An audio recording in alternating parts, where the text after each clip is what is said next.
McAvennie, can he do it? The guy with the good looks, the expensive clothes, the big fat wallet, the pastry girl. He got everything that every working class kid dreamed of. He fell for a kind of glamorous touch. He once boasted that he'd slept with 500 women. Well, if you had 2 days only left in your life, I'd recommend that you spend them with him. He was really excited, especially for 20-year-old girls. It's wow. He was a very intelligent boy. He just loved birds and partying. Well, there's nothing wrong with that. To McAvennie!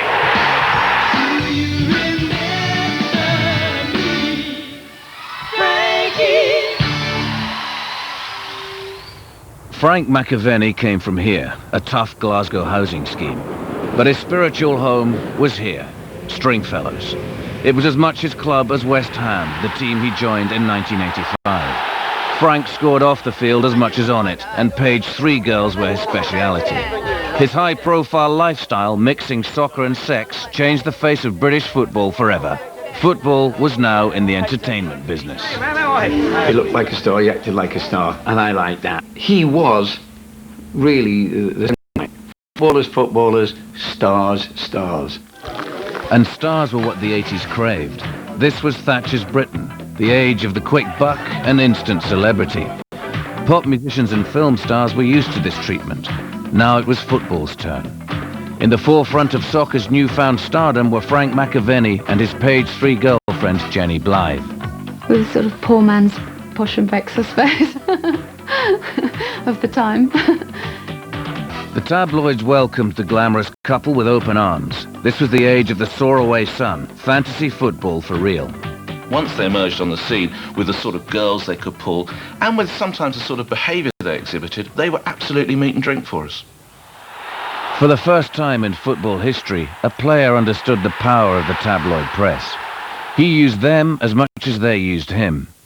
The tabloids helped to build his career, but eventually they destroyed it. And as football and its celebrity grew richer in the 90s, Frank faced bankruptcy, charges of drug dealing, and a life without football.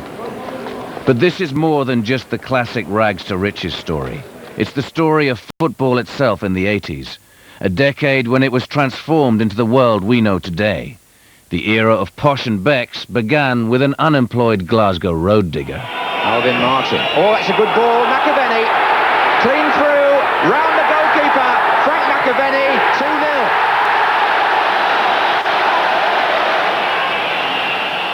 And it was Frank who, Frank McAvennie, Frank McCoo. So he really came down here with not much of a reputation. Everyone was Frank who.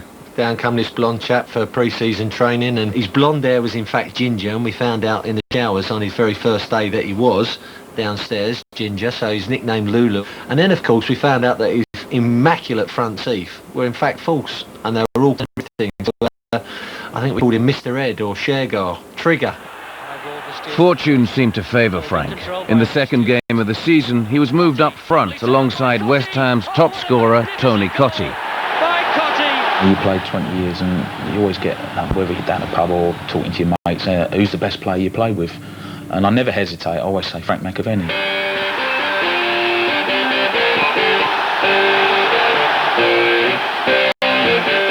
When he scored, he had that sheer undiluted look of pleasure on his face, as if it was the best thing in the world, and the fans took to him because of that.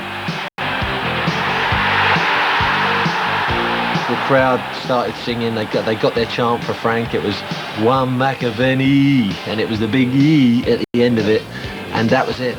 I liken him to Gary Lineker. They'll be doing absolutely nothing all game, and all of a sudden they'll just a flash of genius, and they got 2 goals. And you're still walking off the pitch with his arm round your shoulder, and you're still wondering how the heck he got those goals. That was what the Australians thought too. Frank was firing on all fronts, for Scotland, but also for West Ham. In the East End, they thought he had a magic touch. And he stepped off the plane on the Saturday morning from Australia and came straight to QPR where West Ham were playing and played in the afternoon. We did nothing in the game. He looked absolutely cream-crackered. And then he pops up with the winning goal in about the 60th minute. And of course, he's the hero again, but he just had an effect on us as well, like, oh, Frank's back, everything's going to be all right. By Christmas, West Ham were on a winning streak and second top of the league.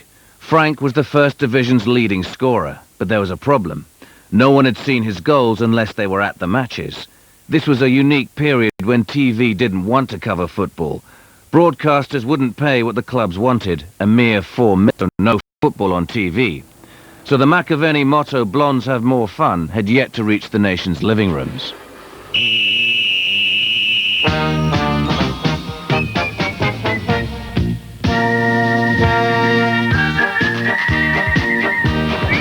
On London's Waterloo Bridge, the presence of the First Division's leading scorer scarcely raised a flicker of attention. Without the publicity of televised goals, one of the most successful recent signings from Scotland has arrived unseen by a mass audience. So we got our reporter, then took Frank out onto the street and they say, "You a West Ham fan?" "Oh yeah, I'm a West Ham fan, yeah." "What about Frank McAvennie?" "Ah, great goal scorer. What a player he is, eh? What a good signing." McAvennie. McAvennie, that's it, yeah. "Do you know who this is here?" Now Frank's standing beside the reporter and I went, "No, I don't know him." He says, "He's Frank McAvennie." Would it surprise you to know that this is Frank McAvennie? You've got to be joking. Well, we did that with so many people and they all went through the same gambit. Great player, super, great signing for the Hammers. "Do you know this guy?" "No." Frank's agent realised that TV was the answer to celebrity. Frank was booked on Wogan, the chat show of the 80s. An audience of 15 million tuned in. You're the name on everybody's lips at the moment. Yeah. Why? I think it's because it's so hard to say, I think. He did well in Wogan, and Frank loved all that sort of thing. He loved all the accolades and all the fame and the recognition. But we had to build on it. We'd heard that some of these EastEnders people were big West Ham fans. And there was only one show bigger than Wogan, EastEnders, the top soap playing to audiences of 26 million. Bleeding shit. And who should walk through the door but Frank? And he wanted his picture with me. And I thought, hey, Frank wants his picture taken with me. I want my picture taken with Frank. Frank was quickly becoming the East End of London's most famous personality, but Dirty Den was already the nation's favourite rogue. You haven't even got a sex life, and you can't have a marriage without that, can you? Some people do. Not me. Frank said to me, you know, you're the Frank McAvennie of the acting profession. I said, no, Frank. I said, you're the Dirty Den of the football fraternity.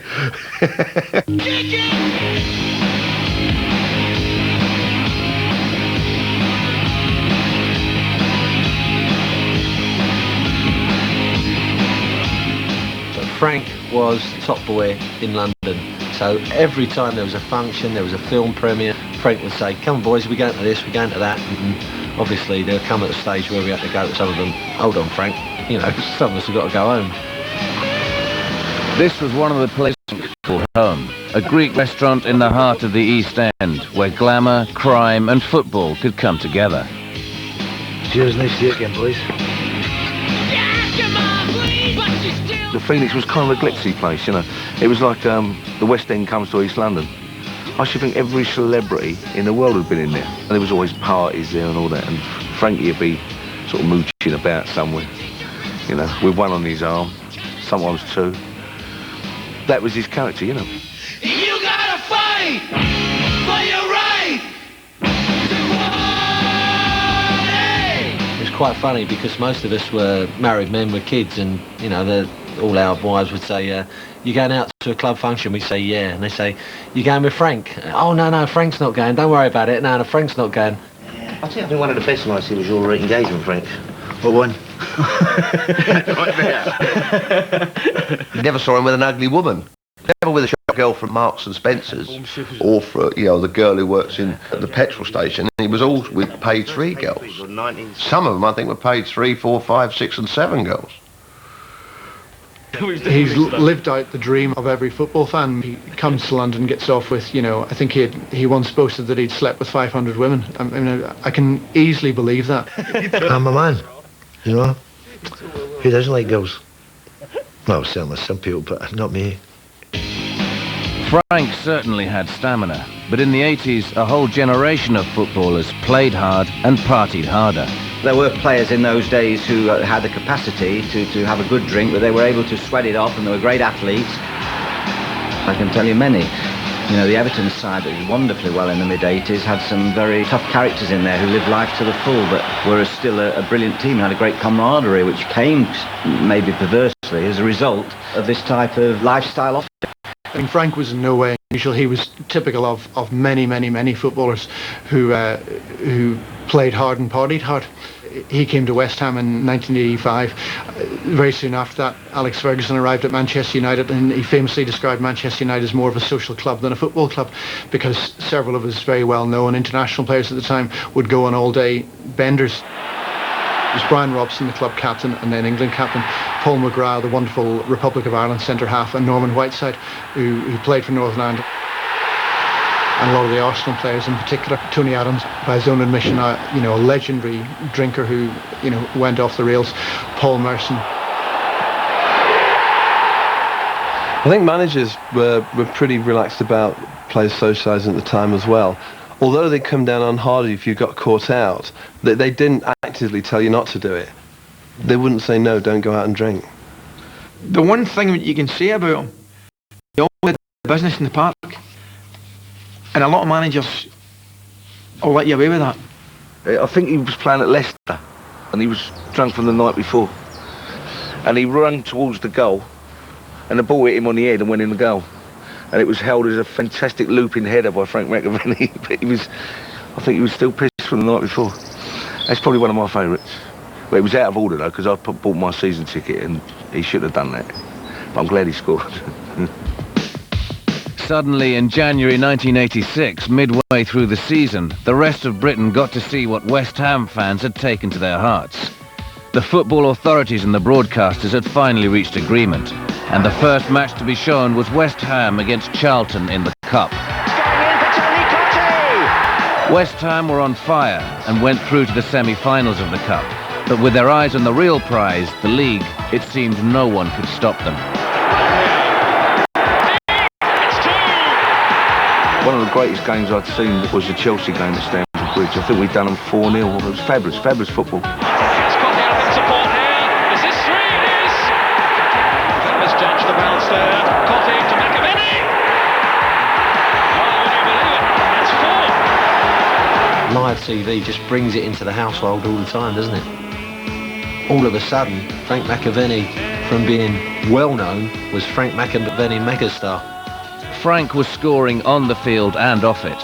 His profile couldn't have been higher, but the rest of football was suffering and seemed in terminal decline. English clubs were banned from Europe after the Heysel Stadium riot. Terracing clashes and falling attendances had ruined football's image. Even nightclubs didn't want footballers. We weren't all that particularly keen. If footballers came in, it was like, okay, let's hope they stay over there and they keep quiet. One didn't have money. It certainly wasn't glamorous, and they didn't have the entourage that we recognise today. The press was totally disinterested in them on the nightly scene, and then along came Frank. And of course, what he did was to move over from, is that a footballer, to, wow, that's a footballer.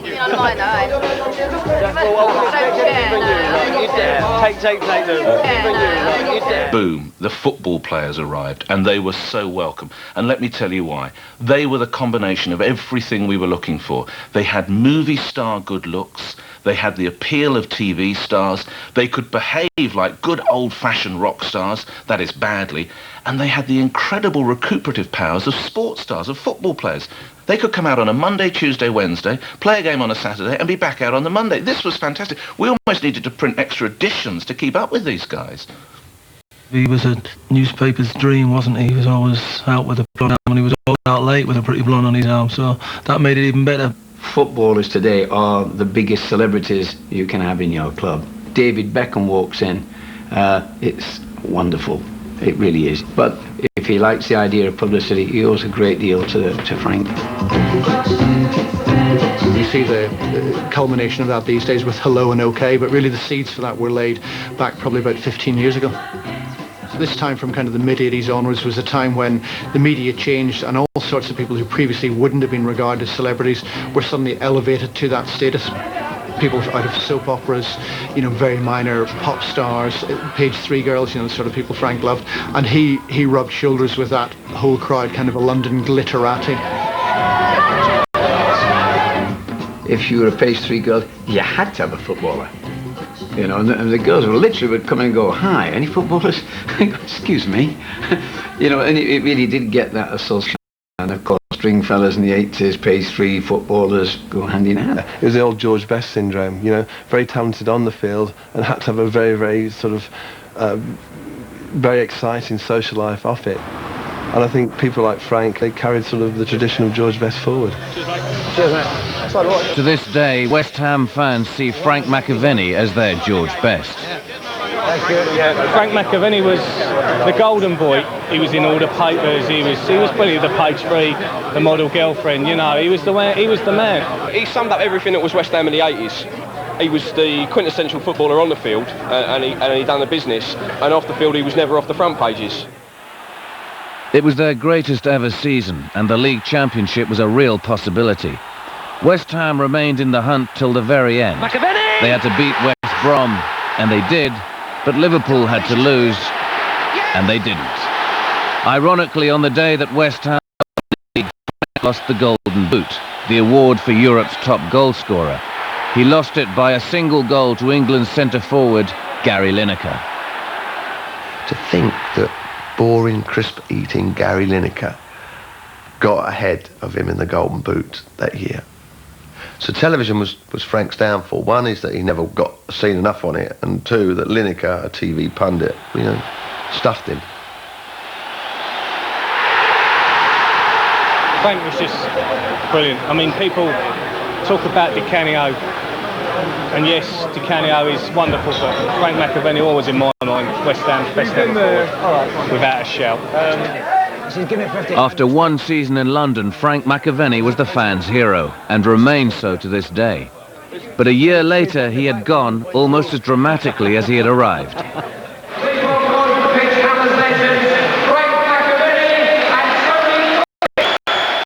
Frank McAvennie was about to hit the headlines in a unique football story.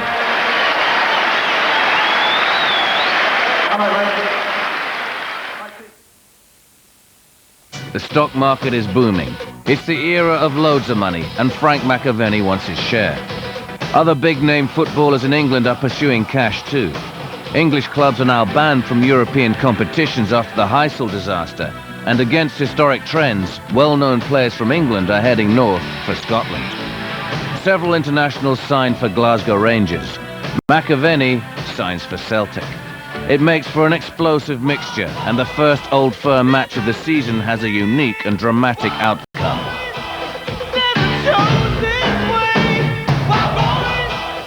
The manager, I think the last word he says was, "Don't get involved." This is Bonds. An awkward one for Woods. I think in the first 5 minutes I threw back, Under intense pressure from Frank McAvennie. and the referee didn't give a free kick. So I thought the next time he comes I'd try and get my own back a little bit. It was an incident where Mr. McAvennie ran towards the ball, which was picked up by Mr. Woods. Unfortunately, Mr. McAvennie kept coming, and all of a sudden I saw the elbow going up from Mr. Woods, and it struck Mr. McAvennie in the face. Mr. McAvennie retaliated, and then there was an interruption at that moment by Mr. Butcher, who came in obviously quite angry. He was joined at that moment by Mr. Roberts, and the next thing was that Mr. McAvennie went down holding his face. I liked, you know, having a bang at the goalkeeper, you know, just to let him know that I'm there. Phillips at full stretch. And an angry exchange there between McAvennie and Woods, and here's trouble now. And this is what hoping would not arise. Stop kidding on, kidding people on and having a laugh. Basically that's what I was, just letting them know, see how brave they are. Certainly appears to be a red card for McAvennie. He sent Frank off, and as he sent him off, I realised that I was gone as well. And a red card also for Chris Woods. Rangers versus Celtic. Always an intense and emotional atmosphere, and one the English players were not quite prepared for. Until you actually play him, when you can't understand how much passion and sort of the hatred between the supporters is there. I must confess, the hairs at the back of my neck were standing because I was very much afraid that we were going to have serious public disorder. Dozens of people trying to get over the chain link fencing of the ground.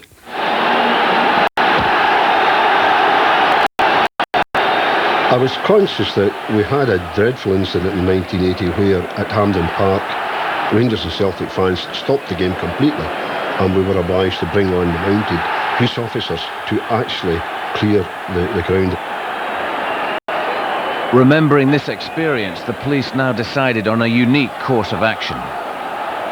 Police in Scotland have charged 3 international footballers with conduct likely to cause a breach of the peace. We were told that we had to go down to Govan Police Station. Just felt like criminals then, you know. That was a watershed in the sense that that was the first time that the judiciary had interfered and decided the conduct was such that it had to be treated as a criminal offence. And so the England captain, goalkeeper and a key defender all ended up in a Scottish court alongside the irrepressible Frank McAvennie. Kind of repressed, but we knew each other and we sat with each other all week. We had a laugh, you know, all that week. You know, it got us off training for a week. For the Englishman, waiting for the verdict was not such a laughing matter. Absolutely frightened out of my life, because nobody knew which way they were going to go. And then when Chris stood up and he was the first one to be found guilty, the rest of us, we just looked at each other and said, we're all going to get found guilty. Yeah? Terry was the next one, and then I was not proven, and then Frank, when he got found not guilty, he laughed. For him starting the whole situation, I find that quite ludicrous, but... You know, they couldn't even beat us in court that year, which was a good thing, you know. Good play by Rogan. Equaliser by McAvennie. For Frank, life just got better and better. His goals helped Celtic win the league and now the cup. But in the Cup final at Hampden Park was someone who would change Frank's life and make a tabloid dream come true. A football rogue met a page 3 star.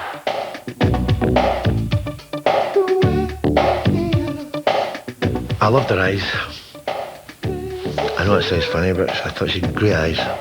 Honestly did. I thought she, apart from the obvious, but she had great, you know. She was a pastry girl and she was well known.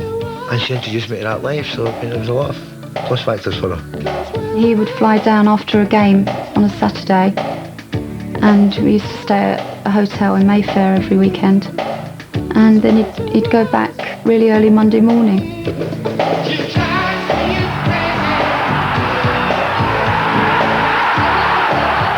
The fastest thing out of Celtic Park after a game on a Saturday was McAvennie.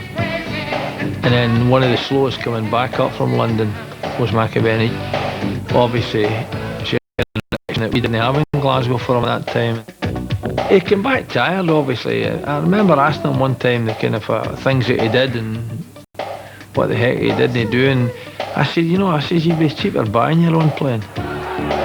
Frank never did like Mondays and was regularly fined by Celtic. He was always looking to get back to London.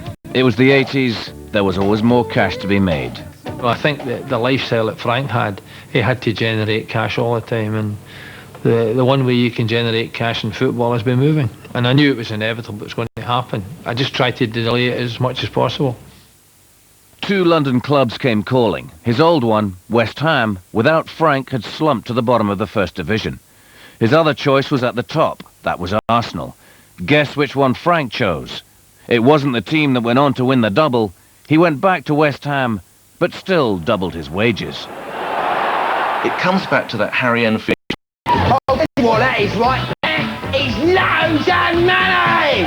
It was totally applicable for soccer players at that time. They couldn't count the money. It was coming in that quickly. Let me tell you, the national average wage at that time was about £15,000 a year. This lad was getting £5 a week, so they could live a fantastic life.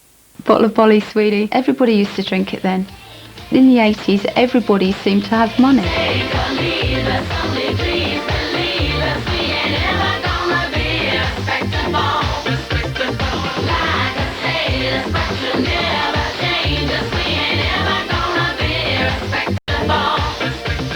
It wasn't flashy.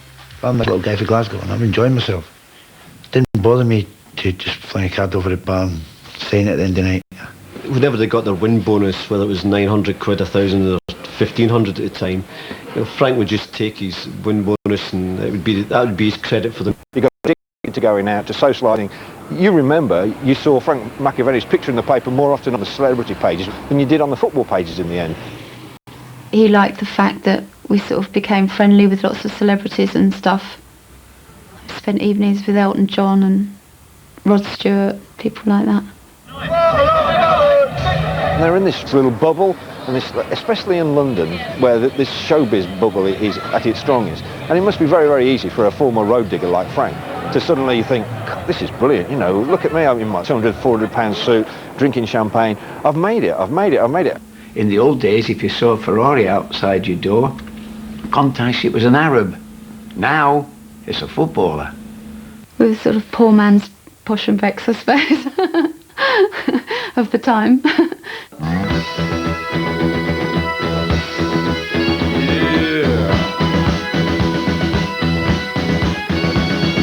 Had the typical footballer pay-3 mock Tudor mansion in Essex. 5 bedrooms, 4 bathrooms, 2 lounges, usual. You know, it's what I'm used to coming from a council estate north of Glasgow. It was a friend of mine I bought it off. He had to sell it because he couldn't get his helicopter in the back garden. And that's a true story.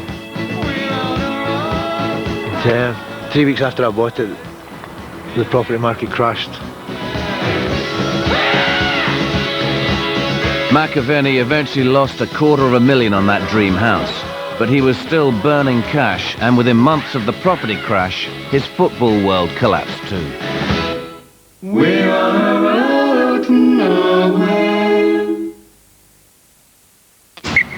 By August 1989, West Ham had been relegated, and one of Britain's most famous footballers to play in the lower league. The first game of the season proved disastrous. He got this short pass and he was running away from the ball, and he turned back to get the ball, and I just went in and tackled and took the ball.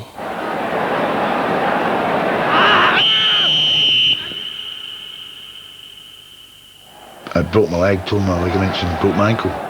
They rushed me to Stoke Hospital where they were going to do an emergency operation on my legs, and they basically told me that I'll do well to walk straight again, never mind play football. By the time it hit the papers on Monday, this innocuous challenge had turned into Chris Kamara's nastiest piece of work. You thank God for the advent of TV, really, and the way television has come into football, because you're either guilty or you're not guilty, and thankfully that proved not guilty. The injury kept Frank out of football for nearly a year, but to the relief of the tabloids, it certainly didn't keep him out of nuts. I think it affected his social life much, in that, you know, all it meant was he couldn't put a pair of trousers on because he was on in plaster, so he'd go out in his tracksuit bottoms, but he was inside gutted with it. I was on a downer, so I used the press a bit to sort of keep my face in the limelight, letting them take photos of me at parties and going in here and there. I went to all these opening of restaurants and opening of clubs, and I didn't know what else to do. And that was when I suppose I get the bad name of being out all the time, because I was out all the time. The hardest thing in the world probably for a footballer is to say no. And the truly great footballers are probably better at saying no than the average ones. The ability to say no when somebody said, right, come on, we'll go for a quick pint, or come on, do you fancy trying this, or do you want to go here? I certainly find it very difficult to say no to anything. And I think Frank's probably worse than me. I think Frank's probably said no maybe twice in his life.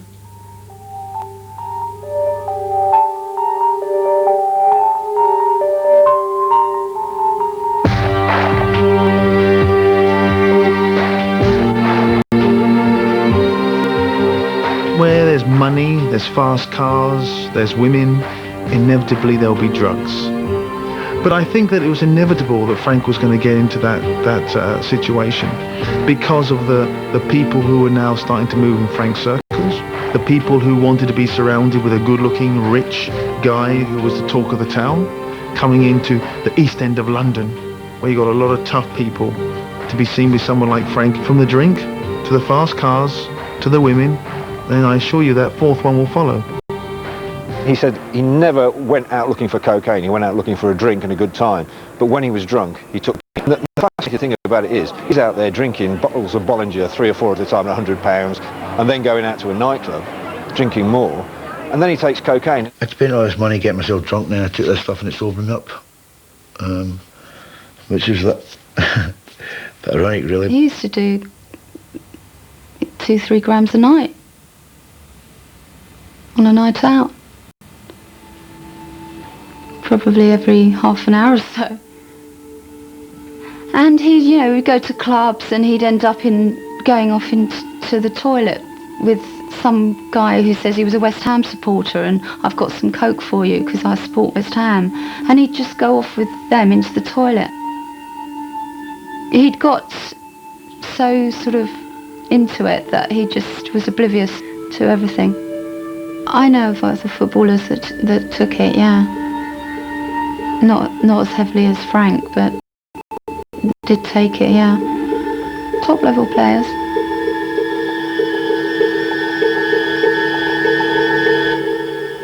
And there he was in this big West End nightclub, and he looked across in the corner, and he never told me who this particular player was. He said, but there was a household name footballer, an England international of that time, sitting in the corner with his head in his hands, crying his heart out because he was high on drugs and drunk out of his skull. Although in my dealings with him he has said that he is, you know, ashamed and sorry for what he did, but you've had to kind of almost prize that out of him reluctantly, because I don't think he really regrets it at all. Whether Frank did more than just snort coke is another matter.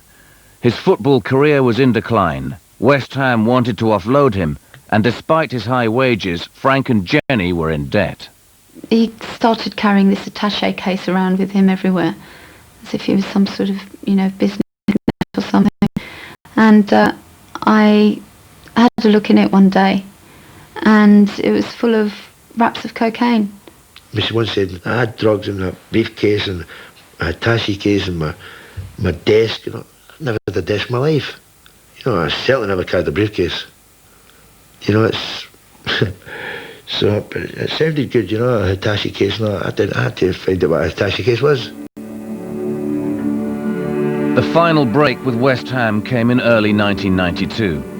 Whatever he was doing off the field, on it, he still knew that football was his greatest stage. We all knew it was his last game. The manager, who I think, as usual with Frank, he'd fallen out with, didn't want to play him at all. Frank came on, and being Frank, you know, gave us all a treat by scoring a hat-trick.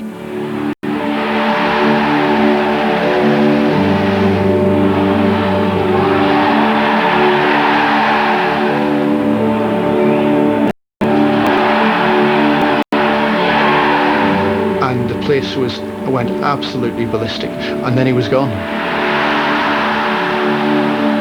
Frank headed home, back to his roots, joining his old West Ham teammate Liam Brady, now manager at Celtic.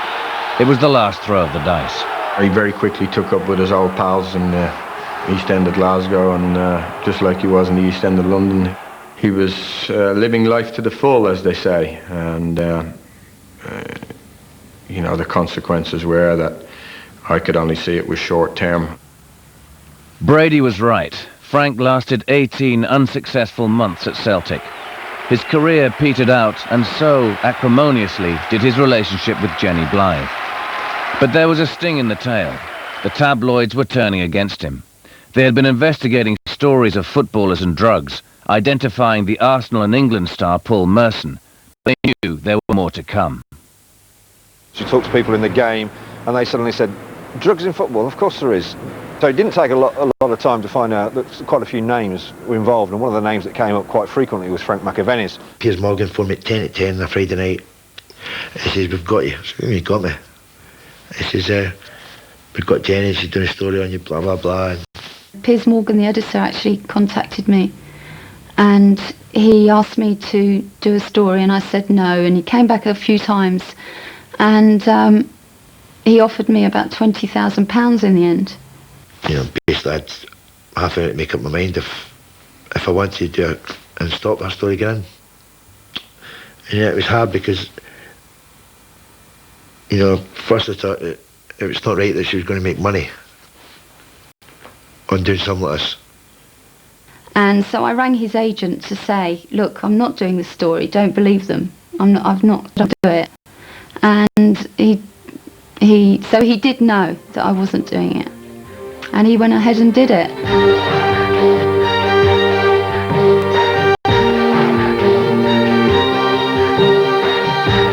I asked for 100 grand that they offered me 2 weeks earlier, but they never gave me it. but at least it stopped her getting money out of me. And that was the last time I played football. So it basically that finished my career. Drugs and the tabloid press had killed Frank's football career. The question now was whether they would take over the rest of his life.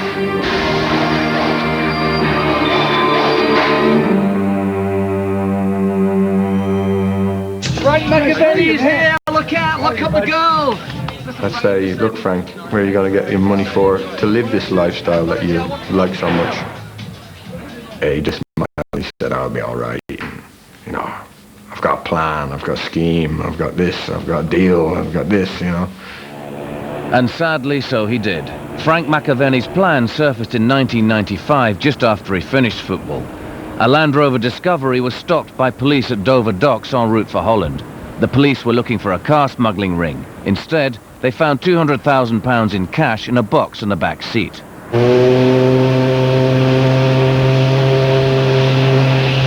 They called the customs in because we have powers under the Drugs Trafficking and Offences Act to actually detain the money in the first instance. And that's what we did. They didn't have a clue it was my money until I phoned up and said, yeah, it's mine. 100 grand of it is. You know, I want money back. Frank's explanation was not what the customs officers expected. He claimed the cash was en route to Holland to finance a treasure hunt. It was an expedition on a vessel called the Briganda, which was a 19th century boat believed to have treasure on board and had sunk in the North Sea. I had just this vision of Frank sailing across the channel with Blackbeard the pirate and this big mast with a skull and crossbones on it, looking for a treasure chest. It was laughable. The story was laughable. And you think, well, it's that laughable, maybe Frank could be genuine here. There was a shipwreck somewhere, Irish Sea, whatever. I was buying a vessel. That's what my money was going to, which was collateral. 18 months later, Frank appeared in court. Unfortunately for him, it came days after another court had fined him for possession of cocaine. When police found the paper fold with the cocaine in McAvennie's jeans, he said, it's just a little bit of Charlie. The burden of proof hit the case, and it has to be balance of probability that it was either proceeds of drug dealing or intended for use. He had the opportunity in open court to say how he came by the money and what he intended to do with it. When I stood up in court and says, here, it's my money if it was going for drugs. There's no way, you know, I would have done that. I wouldn't have put my family through that. I don't think he was very pleased that the magistrates ruled in our favour. Frank McAvennie was saying nothing as he left court in Dover today. Local magistrates had said they were satisfied that the money was intended for use in connection with drugs. Losing £100,000 deepened Frank's financial problems. 2 days after the verdict, he was declared bankrupt. If you're blowing 100 grand on a treasure hunt, I think your bankruptcy's sort of staring you in the face from the corner, unless you've got really good plans and drawings and all that. Because it, I mean, not many people with a career at a treasure hunting, really, is there? I don't think. I know he's always wanted to make a quick buck and all that sort of thing, and there's nothing wrong with that. But there's a degree of desperation there, yes. Frank's need for fast cash intensified. In the summer of '95, football's great womanizer finally got married. I was in church after I got married. I went to the vestry to sign the register, and I was sent for by the priest, and he says, we have a problem here. He says, they can't agree on the marriage contract. Laura wants it for life, and Frank wants it for 3 years with a 3-year option. I think it worked out about that. It did. Back to The couple quickly separated and were divorced, but Frank's bankruptcy didn't disrupt his social life. No, I didn't have any idea who he was, but he started chatting to me and 5 of my friends. Frank McAvennie. This is Emma. Frank. Introduce Frank to the girls. He was like buying bottles of champagne. He was persuading us to go all night, and we would say, no, we've got to go back on a coach at 2 a.m. And he would say, no, you can all stay, it's not a problem. If you had 2 days only left in your life, I'd recommend that you spend them with him, because he was really excited, especially for 20-year-old girls. It's like, wow, it was really, really good. Frank still had the energy to manipulate the tabloids, and that night involved Emma. And he said, you're not going to believe what's going to happen to you. And I was like, why? We walked out, and there was probably about 30 cameramen just taking pictures and shouting, Frank, Frank. He definitely set it up with some of the doormen. I've used the press as much as they've used me, and if I'm going to put a story, I'll choose it. I'm paid for it. Of course I do. Hey, girls, where are you going? Come on, we'll go. Frank's still living in the 1980s, and he thinks that he can command big bucks for just being there, for just turning up. I'm not sure if someone asked Frank directions, he'd be looking for cash in a brown envelope, 10 minutes later. Frank McAvennie arrived with girlfriend Karen Lamberti to face charges that in March of this year he was involved with others in a criminal conspiracy to supply ecstasy and amphetamine.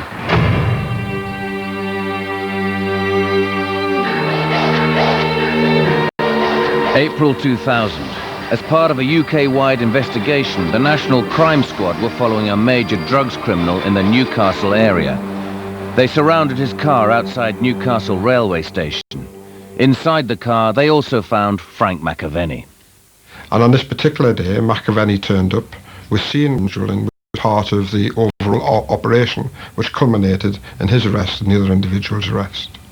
They tried to put me in the pits of saying that I get out of the car and pass the parcel. And it didn't happen. Did not happen whatsoever. But the parcel did exist. Inside it were 5,000 ecstasy tablets and 5 kilos of amphetamines. Street value, £110,000.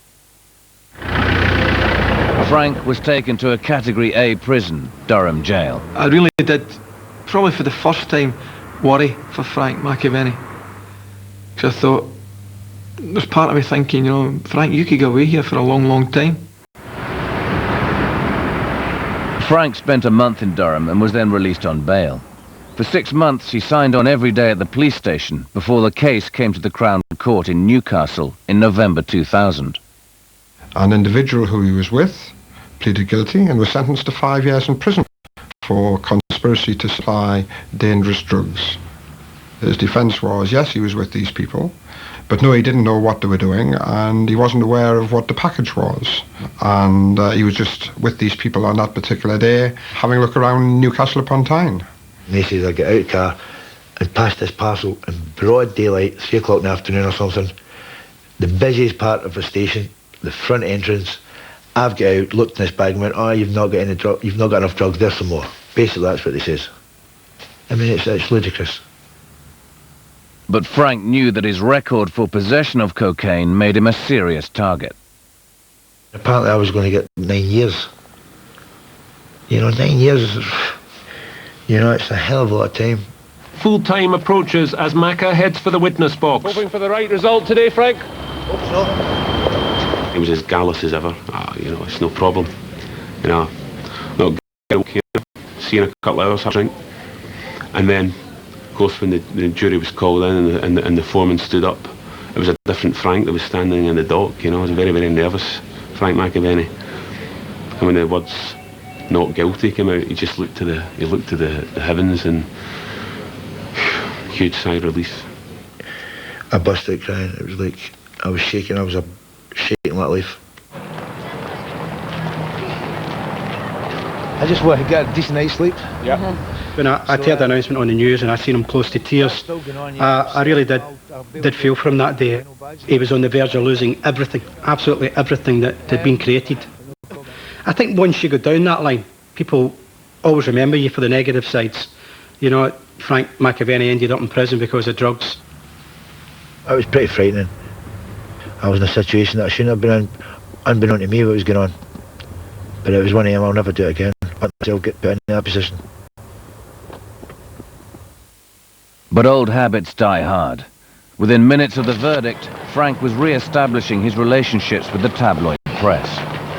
He said to me, but I don't want to say too much. I don't want to give you my best quotes at the moment because, you know, we could be doing a sort of day two spread, you know, because he knows all the terminology in newspapers. I'm like, Frank, I don't think this is the time to discuss that. You know, let's get some raw reaction from you just now. I kind of knew in my heart of hearts I was never going to be a day two spread. You know, this was all there was going to be.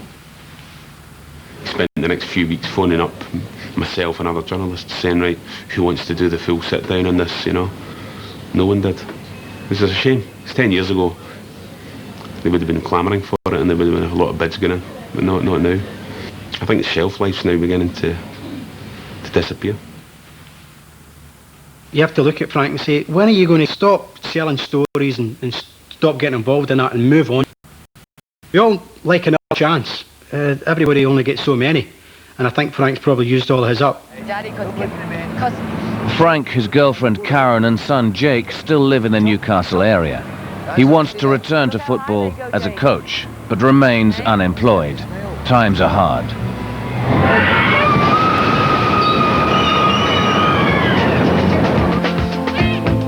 For Frank McAvennie, the 80s must seem like a distant dream. The big money, tabloid celebrity, page 3 girls, all have gone. While football grows ever richer and more glamorous, Frank has blown the lot and damaged his reputation. When we first met, I asked him, what do you think you would have done if you hadn't become a footballer? And he said probably, you know, stealing cars or selling drugs or in prison like most of my mates. Increasingly, footballers are taking drugs, but only one major footballer has stood trial accused of dealing in drugs. A player who characterized the 80s, the era of excess. His name is Frank McAvennie. I lost the way after I finished playing football for a few years, but you know, that's in the past. You know, and you know, hopefully I'll get back in. Or not hopefully, I will get back in. I don't care how long it takes, but I'll get back in. Because that's the only thing I know how to do.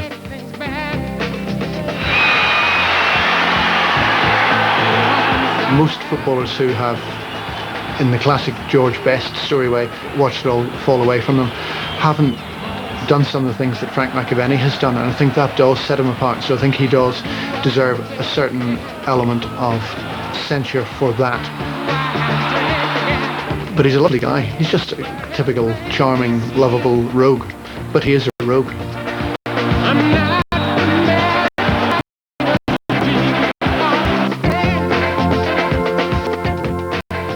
David Ella is the man in black, taking the flak as the ref. Football Stories continues next week at 9 o'clock. And tomorrow, don't forget, Can You Live Without Football, Tuesday at 8. In just a moment on 4, meet the new boy in Big Brother.